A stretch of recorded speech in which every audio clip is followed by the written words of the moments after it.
In the last movie, I talked about how to make a gradient swatch in the Swatches panel. Now let's look at applying gradients to stuff on your page and how to fine-tune those gradients.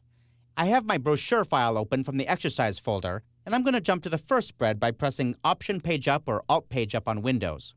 Now I'm going to open my Swatches panel, and I'm going to create two quick gradients. I'll open the New Gradient Swatch dialog box, and the first one I'm going to be is a radial gradient from white to black. I'll just call it black to white, doesn't really matter, and I'll click Add.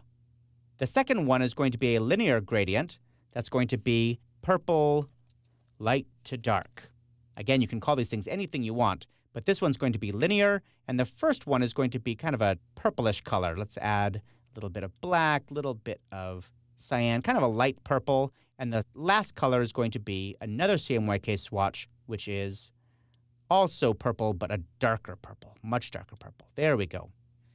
I'll click OK, and now we have both gradient swatches in the Swatches panel. Let's go ahead and apply those.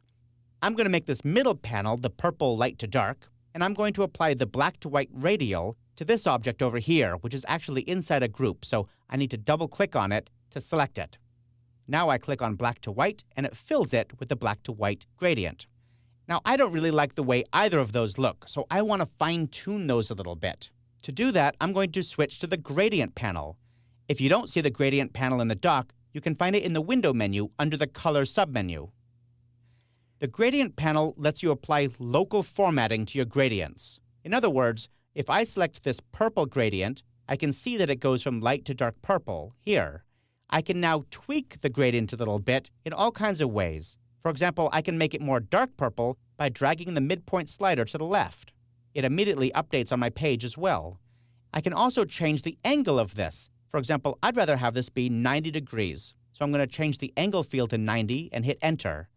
Now the whole gradient has been rotated 90 degrees, so it goes from bottom to top. If I wanted to flip that around, I could click the reverse button.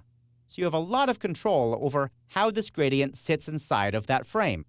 I like it kind of like that. Now let's turn our attention to this black to white radial gradient. I'll double-click on that once again to select it. You can see that the Gradient panel shows it's a radial gradient, and the center is 50%, right in the middle. Once again, I can drag this to the left or to the right to change the effect pretty dramatically. However, in this case, instead of futzing about with the Gradient panel, I'm going to use the Gradient tool. Over here in the Tool panel, I can choose the Gradient tool, and now I can simply click and drag over my gradient to change it dramatically. I click where I want the beginning point to be, and I drag to where I want the end point of the gradient to be. So this is going to put the white in the center and the black out near the side. When I let go, you see the effect. Radial gradients always take on the shape of the object, or I should say the height-width proportion of the objects here, so it's going to be taller than it is wide. Sometimes it takes a few tries of clicking and dragging to get just the effect you want.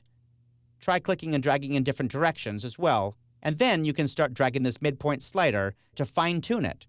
That's how you apply gradients to objects like frames, but you can apply gradients to text too. Let me jump back to the second spread with an Option Page Down or Alt Page Down, and I'm going to zoom in on this word design.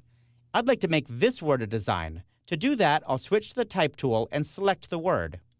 Now I'll go to the Swatches panel and click on the Gradient swatch.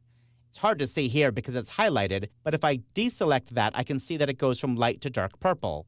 Just like we saw earlier, if I want to fine-tune this, I can use the Gradient panel or the Gradient tool. I'm going to select the type itself, switch to the Gradient tool, and then drag from the bottom of the type to the top. Now when I deselect, I can see that it's taken effect. That looks pretty good.